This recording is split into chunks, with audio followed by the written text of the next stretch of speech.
Muy bien, ya estamos de regreso acá en su programa Chiloé Música, Magia y Tradición en Polar Comunicaciones. Este día ya 31 de marzo, último día de este mes. Entramos en abril, esta semana bastante corta. Sabemos que el viernes es feriado, Semana Santa, así que también de alguna manera algunas tradiciones religiosas, sobre todo no comer carne el día viernes, tradición católica, que somos la mayoría de la gente quienes lo venimos manteniendo por mucho tiempo, ya de nuestros papás, nuestros abuelos, sobre todo la gente de Chiloé ha sido muy culta en esto, mantener esta tradición. Y yo me acuerdo que mi abuela, mi abuela nos decía ni siquiera habría que lavarse la cara ni tirarse el pelo el día de Viernes Santo, era algo muy, pero muy respetado. Así que veamos que estas tradiciones, no sé, yo todavía lo mantengo, otros todavía a lo mejor se cuestionan esto, pero es parte también de lo que es la cultura de nuestros pueblos. No sé si estamos conectados ya con don Mario Moreno, vamos a conversar con él un poco porque es importante tener este encuentro con don Mario hoy día. Por ahí ya lo estamos viendo. Don Mario, ¿cómo está? Buenas tardes. ¿Cómo está, Faustino? Buenas tardes, gracias por la invitación y realmente muy buen material, muy buena idea de poder hablar de esta tradición tan nuestra que tenemos acá y que ha ido cambiando en la medida que ha ido pasando los años, ha ido cambiando, se ha puesto menos estricta, porque como tú dices, en la época de la niñez, por lo menos en la niñez mía, había mucho más leyes para esto, que no había que cubrir los santos con un paño morado. Exacto. Las señas de las iglesias para llamar a la gente a misa no se hacían con las campanas, sino que se hacían con matracas que iban por los barrios, por los sectores del pueblo. No había que afeitarse, no había que reír, no había que cantar.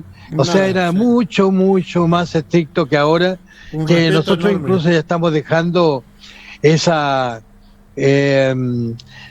norma de no comer carne, pero resulta que originalmente decían que esto se había hecho como una forma de ayunar, como una forma de no ir a comer esta carne que de alguna manera ofendía la sangre que había sido derramada por nuestro Señor. Pero exacto. Resulta que nosotros nos preocupamos 1000 veces más de tener en la mesa, no hacemos sacrificio, tenemos en la mesa, qué sé yo, centolla, tenemos salmón, tenemos los principales mariscos, no hay ningún sacrificio, la verdad.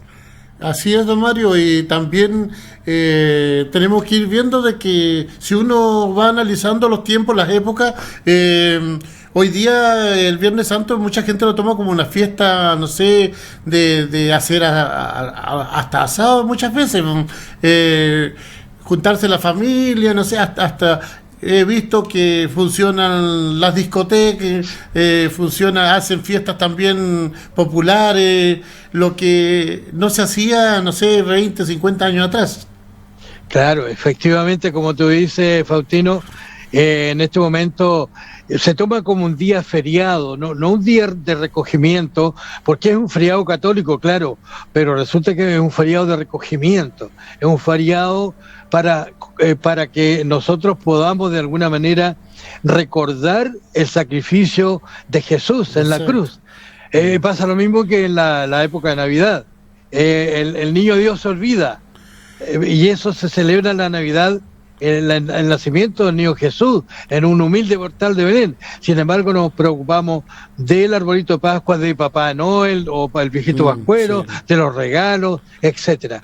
Y en esta oportunidad también, Faustino, yo no sé si te acuerdas antes de que, claro, tú eres muy joven para incluso las películas mudas que partieron hace mucho tiempo con la pasión de nuestro Señor, todos la Semana Santa se pasaban este mismo tipo de películas, o sea, le daba con el con esto de pasar la película de la pasión, de la crucifixión, de la historia, sí. La historia de Jesús. Y hay una anécdota que no es tan religiosa que digamos, que es de un guasito que entró a una iglesia justamente cuando estaba el sacerdote recordando lo que fue el sacrificio de Jesús, y decía, bueno, a Jesús lo azotaron, y él, ¿cuánto se llama? El guasito decía, bien hecho. Y todos lo miraban, ¿cómo se le ocurre decir bien hecho? Y después le pusieron una corona de espinas. Bien hecho, decía el guasito. Después lo crucificaron. Bien hecho, ya al final ya no pudieron más. Y el sacerdote le dice, perdón, Señor, el que dice cada vez que yo le digo algo respecto de Jesús, usted dice bien hecho, ¿por qué lo dice? Sí, pues Señor, le dice, porque resulta que el año pasado le pasó lo mismo y no encarmentó nada, po. O sea, no podía pasarle otra vez lo mismo. Pero como te digo, esta es una fiesta religiosa, es una fiesta de recogimiento, es una fiesta de sacrificio, y que antes, la verdad es que venían las 3 horas, venía todo el desclavamiento de Jesús, y partía todo, no sé si te acuerdas tú, Faustino, si lo alcanzaste a ver en Chiloé, partía todo con el día domingo de Ramos. Sí, efectivamente. El día domingo de Ramos, donde uno iba a la iglesia con su ramito, a buscar el ramito, o a comprar un ramito, después los vendían ya, y resulta que eso, incluso el ramo servía. Estuvimos acordándonos hace poco con una prima campesina de la zona central, que el ramito se guardaba para que cuando había temporales como el del otro día, se ponía en un brasero y se quemaba la palma bendita, y eso aplacaba el viento, aplacaba el temporal. Que baje la intensidad del viento. Claro, creencias que se han perdido. Pero la gente confiaba en eso, tenía esa fe de que se podía lograr a través de eso. Ahora, don Mario, la pregunta mía es, ¿no será que en estos últimos tiempos han aparecido tantas religiones y cada una como que quieren tomar su línea y dejar fuera la que o mantiene la Iglesia Católica? Es que, claro, es que resulta que yo creo que la mayoría de las religiones está también por esto del sacrificio de Jesús, de su crucifixión, de que entregó su vida por nosotros. Yo creo que todas las religiones van más encaminadas por el mismo sendero. Se ha metido mucho últimamente el ateísmo. Hay gente que realmente, seguramente porque ahora hay muchos más medios como para leer al respecto, como para ver a través de la televisión, a través del mismo Facebook, que hay tantas publicaciones al respecto, que se ha ido de alguna manera interiorizando que hay muchas cosas de la Iglesia Católica que dicen ellos han sido invento y claro, no es verdad, sí, qué sé yo. Pero de todas maneras creo, según lo que yo he leído, que lo de Jesús es histórico, porque Jesús aparece en la historia, no es algo inventado. Estuvo en la tierra y bueno, y la Escritura lo dice. Yo creo que si se sacó todo lo que hizo Jesús de que nació hasta que fue crucificado, hay un vacío también dentro de su crecer, porque del nacer, ¿no? Aparece a los 12 años, y de los 12 años ya después llega también a conocerse su escritura cuando empezó a ser adulto. Entonces, claro, o sea, él aparece de cuando lo bautiza Juan, y todo ese periodo desde los 12 años hasta que aparece con Juan el Bautista, como que es una incógnita, pero sí, en este momento han aparecido una serie de publicaciones, algunas de las cuales estudian la vida de Jesús, que todos los conocimientos que él tenía los habría adquirido al viajar hacia otras culturas, hacia otros lugares donde él adquirió todos estos conocimientos. Pero hay algunos que también manifiestan de que él vivió junto a sus hermanos en la casa de su padre, de José, ayudándole, colaborándole también con las tareas de su mueblería, su carpintería que tenía, también aprendiendo el oficio. Entonces, hay muchas lecturas que llegan a dar a conocer justamente esta vida de Jesús, que para nosotros antiguamente era una verdadera incógnita. Bueno, hay mucho para conversar sobre la vida de Jesús y todo lo que también dejó para nosotros en la tierra, y sobre todo estas fiestas que de alguna manera nos hacen pensar, de alguna manera también analizar lo que es la vida, por qué Él estuvo aquí en la tierra y cómo nosotros hoy día estamos demostrando esa fe hacia el resto de la gente. Creo que lo único que podemos decir es que nadie tiene la razón en esto, y al final tenemos que de alguna manera seguir viviendo como debemos vivir, con la mejor forma, no haciendo el mal. Creo que eso, ser honesto, siempre los valores, los principios que hacen que nuestra vida sea la mejor, creo que eso es lo que tenemos que mantener, y es lo que nos vino a enseñar Jesús. Me da un poco esa sensación. Sí, yo creo que justamente si nosotros nos ceñimos de alguna manera a las enseñanzas que nos dejó Jesús, yo creo que podríamos a lo mejor ser un poco mejores. Yo creo que esta pandemia de alguna manera nos ha hecho regresar a lo que éramos antes. Hubo un periodo en que nos dimos cuenta de que tenemos que dejar tranquila la naturaleza. Vimos de que la mayoría de las ciudades empezaron a recibir la visita de animales salvajes que antes ni siquiera se acercaban a los pueblos. Sí. Entonces dejamos tranquila la naturaleza, no contaminamos las aguas porque las fábricas no estaban trabajando y no volcaban sus productos químicos a la vertiente. Entonces resulta de que todo eso de alguna forma nos dejó como lección esta pandemia. También nos dejó como lección el hecho de que de ese acercamiento que nosotros abandonamos a veces a nuestros familiares, y ahora los echamos tanto de menos para dar por lo menos un abrazo. No podemos saludar a los amigos con la mano para decirle ¿cómo estás? Bienvenido. Tenemos que saludarlos con el codo y mantener una distancia. Entonces todo eso yo creo que nos ha enseñado de que realmente tenemos que valorizarlo. Y las enseñanzas, como tú decías, de Jesús, porque resulta que Jesús, de alguna manera, ya desde el nacimiento, nos enseñó que tenemos que ser humildes, porque Él nació en un humilde portal de Belén, al lado de animales, imagínate, y nosotros de repente queremos adorarlo en unos templos demasiado fastuosos. Sí, pues, siempre también de alguna manera se critica eso.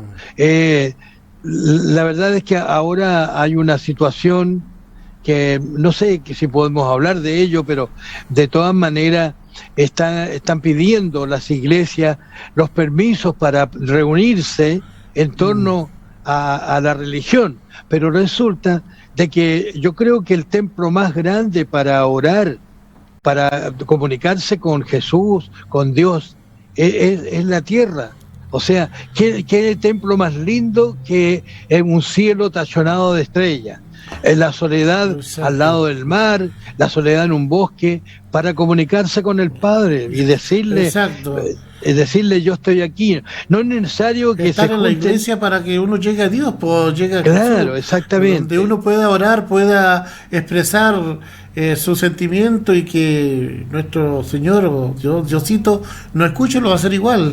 Claro, fíjate tú de que la lección que nos dan, por ejemplo, en Chiloé nos dieron una gran lección con respecto a la construcción de los templos.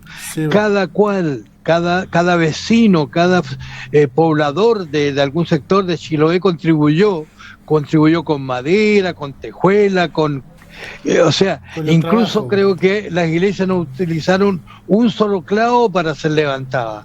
Claro, yo antes siempre tocaba este tema porque se da como para pensar también, porque 200, 300 años atrás, quienes construyeron las iglesias en Chiloé fueron los carpinteros de los sectores. No llegaron ingenieros, no llegaron, no sé, arquitectos ni profesionales para esto.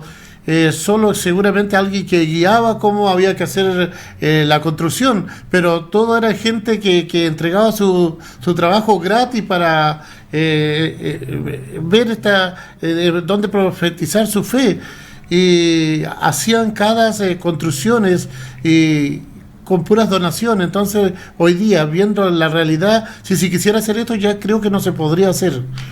Claro, no, y otra cosa más de que imagínate tú esa labor de alguna manera tan simple y sencilla de la gente de Chiloé, que construyó con sus manos esos templos. Ahora han sido declarados Patrimonio de la Humanidad. Exacto. Imagínate qué importancia, son templos humildes, pero son patrimonio de la humanidad. No es menor. Bueno, don Mario, entremos a otra a otro comentario, a otra parte. Yo acá tengo un libro que dice protagonista de la historia de Magallanes. Ahí lo estoy mostrando, y cuyo autor es usted.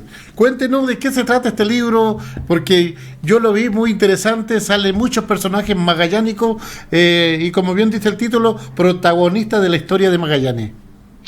Sí, efectivamente, Faustino, la verdad es que eso es producto de un trabajo de muchos años en que me dediqué a entrevistar personalidades de Magallanes, de diversa índole, porque eso es una de las cualidades que tiene el libro, que tiene, no elegimos nosotros una élite para poner personajes y a través de la vida de ellos saber la historia de Magallanes, sino que fueron gente que de alguna manera podía contribuir al quehacer magallánico, porque aparecen pescadores, aparecen músicos, maestros, aparecen colonos, campesinos, gente del mar, qué sé yo, que trabaja en las islas, representantes de los pueblos originarios. O sea, hay una gama de historias, más de 100 personajes,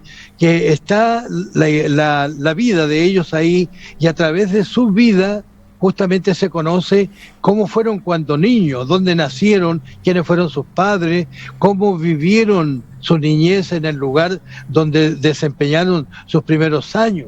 Entonces, y la verdad es que yo te agradezco también, Faustino, de que sea uno de mis personajes, de los más de 100 personajes que aparecen en ese libro, porque al conocerte, al conocer tu vida, al conocer incluso el lugar de donde proviene, al haber estado allá, ya más o menos conocí en profundidad cómo fue la historia de la vida tuya a través de tus padres, a través del viaje que tuviste que hacer acá en Punta Arenas, y todo lo que posteriormente realizaste, primero como profesional, segundo como jefe de familia, como integrante del folclore, como integrante de la cultura, y finalmente como dirigente del Centro Hijo Chiloé y conductor de programas folclóricos como el que estás haciendo ahora. Entonces, cada uno de los personajes tiene su valor porque, como te digo, es una gama bastante variada, de personajes, y que ha sido reconocido este libro por la gente magallánica. Yo al principio dije, bueno, voy a hacer esta inversión para ver si me resulta publicar un libro de esta naturaleza, porque es un libro grande, es un libro con más de 400 páginas, con más de 100 personajes, más de 100 historias. Entonces, a veces cuesta un poco publicar algo que a uno le ha costado mucho dinero y que al que lo va a comprar también, por supuesto, tiene que ver su bolsillo. Afortunadamente, ha tenido un éxito bastante grande. La gente misma ha servido de abanico sus recomendaciones, porque uno lo recomienda a otro y otro lo recomienda a otro, etcétera. Exacto. Entonces, y se van conociendo la gente, porque por ejemplo, vamos a tomar de nuevo, perdóname, vamos a tomar de nuevo la historia tuya. Dice, oye, yo conozco a Faustino. Sí, pues Faustino yo lo conocí en el centro de Chiloé.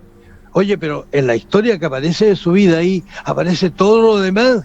De dónde vino, dónde nació, cómo fueron sus primeros años, cómo llegó a Punta Arenas. O sea, toda la gente que aparece ahí, aparece con este tipo de historia, desde el inicio de su vida hasta la actualidad. Y muchos de ellos también, por supuesto, han emprendido el camino sin regreso, lamentablemente. Así, don Mario, para la gente que está interesada, para la gente que quiere adquirir este libro, que es un libro fascinante, yo creo que quizás el libro que más de tiempo le ha llevado en escribirlo, porque son 400 páginas con todos los personajes distintos, con distintas, se puede decir, historias que llama mucho la atención, porque hay de todo tipo de vivencias. ¿Dónde lo pueden adquirir para las personas que quieran tenerlo? Claro, mira, hay dos posibilidades. Hay dos posibilidades. En este momento está en Librería Renacer, en calle Borges, y también, si en caso de que se agote ahí, lo pueden hacer en forma directa conmigo. Yo estoy en el Facebook, de tal manera que me escriben para que nos comuniquemos por interno y nos podamos poner de acuerdo cómo poder tener acceso al libro, del cual la verdad es que es una edición que van quedando muy pocos libros, así es que, como dicen algunos por ahí, debería estar en la biblioteca de todos los magallánicos, pero sí, bueno, hay algunos que a lo mejor están esperando una mejor ocasión para adquirirlo. Dentro de todos estos personajes, como dice usted, son como 100. ¿Cuál es el que más como que le llama la atención o no sé, como que lo impactó más en su historia, en esto o lo otro? Mira, la verdad es que, como te digo, es una gama muy, muy grande de personajes, porque no podría decirte yo cuál prefiero, sino que dentro de las historias, por ejemplo, recuerdo la vida de Carmelo, el Selknam sonriente, que me la contó un nieto de él, que es dirigente de la agrupación Selknam de Chile, residiendo en Santiago, y es la vida de un niño que es llevado a la misión de San Rafael de la isla Dobson y que luego es entregado a una familia y que tiene toda una vida a continuación, porque él lo llaman al servicio militar en el norte de Chile, se contrata en Carabineros, pide la baja de Carabineros, empieza a trabajar en la locomoción colectiva de Santiago y sin perder su cultura, él forma una familia en la capital y de esa familia ahora son los descendientes que están participando con esta agrupación Selknam, que de alguna manera está pidiendo al Congreso Nacional de que sea reconocido este pueblo, porque nosotros normalmente hablamos de que es un pueblo extinguido y eso no es verdad. Los Selknam no están extintos, ellos murieron muchos, pero los familiares, los descendientes están vivos, de tal manera que mientras corre sangre del Selknam en cualquier vena de los descendientes, la raza vive. Luego hay, como te digo, personajes, muchos de los cuales nos muestran cómo es la vida en las estancias, cómo es la vida del campesino. Me gusta mucho también, por ejemplo, la historia de Desparramado Mancilla, un personaje que es un hombre que trabajó en la ganadera, estuve también de Cañadón Grande, estuvo en Cañadón Grande en la cooperativa, ahora tiene una una parcela en Ojo Bueno, pero él tiene la cualidad de que descubre las napas subterráneas de agua y levanta los molinos de viento para poder extraer el agua. Tiene eso que con un palito, con una rama de sauce, él descubre dónde están estos pozos. Entonces, como tú dices, a lo mejor uno tiene una preferencia, pero no, impacta tu historia, como impacta también la historia de Juan Carlos Nancuante, Chapalele, de también yendo a la parte de Chiloé, también Enrique Chilote Rivera, que es un hombre, es un músico de familia de músicos que viene de la isla de Yingua. De la isla de Yingua también vino Sergio Mancilla, que fue dirigente de deportivo, los familiares de los mejores ciclistas de Punta Arenas. Él fue dirigente del Club Chile, dirigente del comercio. Entonces, por eso te digo, Faustino, de que con esta gama de personajes que aparecen en el libro, sí, uno no tiene a veces dónde inclinarse para ver cuál es mejor o cuál no es tan importante. Todos son importantes. Qué bien. Bueno, ya nos está pillando la hora, le faltan 3 minutos para las 4 de la tarde. No dejarle de preguntar, para que la gente sepa, ¿qué número de libro ya es porque sé que son más de 15 lo que usted ha escrito? Sí, este es el libro número 25. 25, yo estaba bastante atrasado. El número 25. Sí, el libro número 25, a Dios gracias. Como te digo, bueno, hay varias ediciones de otros libros que están agotados. Uno tiene que primero ver cómo está el bolsillo para poder mandar a hacer nuevas ediciones, de tal manera que, y ver que se puede seguir escribiendo, porque siempre la gente sugiere, don Mario, fíjese que no ha hablado sobre tal cosa, buena idea para un nuevo libro. Así que le agradezco a la gente. Los libros son prácticamente producto de los secretos que ustedes me han entregado, así que se los agradezco en el alma y les envío un gran abrazo. Y nos volveremos a encontrar por ahí.